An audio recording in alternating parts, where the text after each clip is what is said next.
What is going on, everybody? Welcome back to the channel. So on screen you can see One Piece Heroines Edition. This is the announcement that came out a couple days ago. I know some of you guys have already seen this because I've gotten messages from a couple of you asking me what I think about EB-03. So in this video I'm going to give you guys my opinion on what I think the set is going to be like, how much you should invest in it, if you should invest in it, and we'll go from there. So this is coming out in Japan in October 25th, 2025. I think it's coming out in February 20th, I think is the kind of like unconfirmed release date in English. You guys can double check me, fact check me in the comments if I'm wrong about that, but it's coming out in 2026, I believe, in English. And this is going to be EB-03, so our extra booster. And this is on a Reddit post, so you can go look at all this. It's looking like it's going to be a waifu set. Again, Heroines, I think it's kind of like a spin-off. It has its own like manga, or it's getting a TV series or something. I'm not super familiar with what's going on there. It's kind of irrelevant, honestly, but there are going to be a lot of popular female characters in this, so it's looking like we're going to have, in the photo, I can bring this back up, you're going to have Nami, Uta, Nico Robin, and then Boa Hancock, and then also, someone wrote this in a comment on Reddit, that there were some other characters in Heroines, so I believe Perona is in there, Tashigi's in there, Reiju's in there, so, and then Vivi as well, so a couple of these other characters could show up. And I do think that it's going to be a fairly solid investment. I don't think it's going to be S tier though, and a lot of people might hear that and be upset. Honestly, I don't even know if it's going to be A tier. We have a lot of pretty decent sets in One Piece at this point, and I'll kind of talk you guys through my process. So, Boa Hancock, this is her most expensive card that you can pull out of a booster box. It's from OP07, the manga. This is going for about $627. Nami, her most expensive card you can pull is about $525, and that's coming from PRB01. Uta, the SP, I know Uta actually has a Gold Dawn, but I used the most expensive card that actually has the character on it. So Uta has a Gold Dawn that I think is more expensive than Perona's. Gold Dawn's actually quite expensive as well, but the Uta SP from EB-02, this is going for about $170. Nico Robin, surprisingly, her most expensive card that you can pull currently is only $28.88. So we don't have a very expensive Nico Robin card, and I think a lot of people are calling for the Nico Robin manga in the set, and I think it would be the set that kind of makes sense. I mean, Nami already has a manga card, Boa Hancock already has one. Are they really going to give the manga card to Uta over someone like Robin or Vivi or Perona? I don't think that's going to happen, so this is looking like we could potentially be getting the Nico Robin manga in the set, which would probably be a lot more expensive than $28.88 USD. It'd probably be somewhere in line with the Nami, maybe a little bit cheaper than that. But the point I'm trying to illustrate is that none of these cards are super duper expensive. And for the other supporting characters that might show up, their cards are even less expensive for the most part. So Vivi's top card, or around the same price, like they're nothing crazy. Vivi's top card you can pull is from OP04, this is like $45. The Perona, this one's a little bit more expensive from EB-01, around 160. I think her Gold Dawn's like 130-ish. The Tashigi currently from O12 or OP12 is $63. The Reiju is kind of expensive, $235.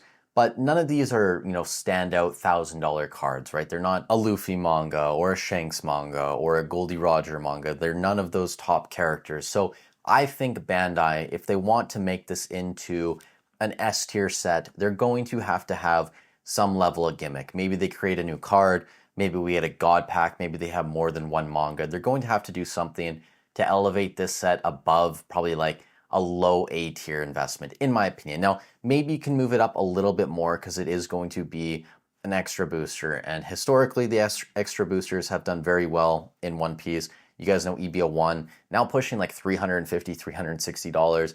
It's so funny. I really do love talking about EB-01 just because of all the hate I got from gatekeepers starting out, that once they reprinted the cards in PRB-02, that box was just going to crash. It was going to go down 50%, whatever. Yeah, hasn't happened, guys, and it's not going to happen. Spoiler. EB-02, so again, like these sets just don't get reprints. Bandai has proven at this point that they aren't willing to do it, at least up till now. So I think EB-02 is just going to continue climbing, and this is a very deep set. So all that to say, even if there isn't anything crazy in EB-03 in terms of gimmicks, if we don't have a bunch of $1,000 cards, if the top hit's only like a $600 to $700 manga, and then after that there's only a few cards around like $200, just hypothetical here, right? It's still going to be a fairly solid investment. And I think if you can get in early on the extra boosters, it makes sense. Now, I don't know going forward with like EB-04, which is coming out like fairly shortly after EB-03. And again, I don't even know what they're going to do with that, because some people are saying that EB-04 in Japanese is going to be part of like a different set in English. So we'll wait till the time comes. But I think right now, EB-03, it still makes sense to get some exposure to this. So if you have a fairly small budget for One Piece, I think just buying one booster box, absolutely fine. If you have a larger budget, I think going for a case is an obvious decision as well. If you guys are in Canada, I think the lowest I've seen is Shopville currently at like 190 Canadian. So if you guys see a better price, definitely let me know. And you guys who are watching from Asia or Europe or wherever, I'm sure you guys have your stores where you can get decent prices. So I would recommend locking them in early before we get leaks, because once leaks come, it seems like everything gets more expensive. But just know that this set isn't coming out until, I believe, February 2026. So it is a fairly long time to have a pre-order out for. So if you're buying through something like eBay, again, once you pay for that, you really, through most credit cards, I think you only have about 6 months. So what would that be? September, October, November, December, January. It's getting very close at that point to 6 months. So just be cautious where you're pre-ordering from. Make sure that it's a trusted source. Make sure that if prices spike out of nowhere, that they're not going to cancel your pre-orders, because that is the absolute worst. That's why here in Canada, I don't deal with Cans and Games anymore. That's a story for another day, but I bought some Pokemon stuff from them. I pre-ordered months in advance. I asked them multiple times if they were going to cancel, because it kind of seemed like they were going to do that. They said no, and then about a week after release date for a certain set, Prismatic, I got a cancellation order. So again, just be smart where you buy from. Now, the final thing I want to say in this video is kind of give my prediction on where I think it's going to lie and rank out of all the booster boxes we've gotten so far. So I think there's going to be at least a few above it. Obviously, PRBO1, this is a top 2 set at this point with 09, whether you want to rank it 1 or 2. It's selling for about $400 at this point. Premium boosters, again, Bandai doesn't like to reprint these, or they haven't shown to this point that they're willing to. Most recent sale, $440, 3 boxes sold the other day, and then yesterday, one sale at $390. Emperors in the New World, now pushing $200. I think 09 is still going to be a better buy than EB-03. Something like 05, I think this is where it gets a bit closer, but still, you have the Gear 5 Luffy, you have the Luffy Ichiroda stamped alternate art cards. So I think for those reasons, 05 is probably going to be higher than honestly anything they could put in EB-03 at this point. Now, when we get to sets like EB-02, when we talk about OP-11, this is kind of where I think EB-03 is probably going to slot in. Maybe some people have it even a little bit lower than something like EB-01 or Wings of the Captain. Romance Dawn, yeah, it's going to be in that range somewhere. I feel personally, when I just look at the concept and what the set is going to be, that was my gut instinct. And again, I could be completely wrong. We are going to have to wait for leaks to see who exactly is going to be in there, what cards we're getting. Are we going to get a God pack? What is the print run going to be? There's just so many unanswered questions at this point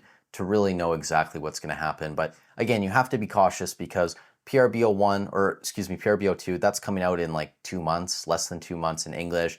Then we have OP-13 coming at the end of the year. If you guys invest in other games, we have Spider-Man and Avatar coming in Magic. We have Phantasmal Flames that just got announced today in Pokemon. So there's lots of places to put your money right now. So you have to be kind of selective, right? We can't just go balls to the wall for any set that comes out. But you guys let me know in the comment section down below what you think. If you got some value to this content, I'd really appreciate it if you subscribe to the channel, leave a like on the video. It helps out a ton. Again, we're just getting started. We're on the road to 5K and then eventually 10K. Also, if you are ever shopping on eBay, TCG Player, Hobbiesville, I have affiliate links down below. They're free and easy to use. All you have to do is click on the link before you buy whatever item you were planning on buying. Then I get a small percentage of that at no extra cost to you. So it's a great free and easy way to continue supporting me making these free videos for you guys. Also, I think we're going to be back tomorrow. I'm planning to do like the midweek market auction update, focusing more on the lower end cards in like the $100 to $400 range. So there's going to be some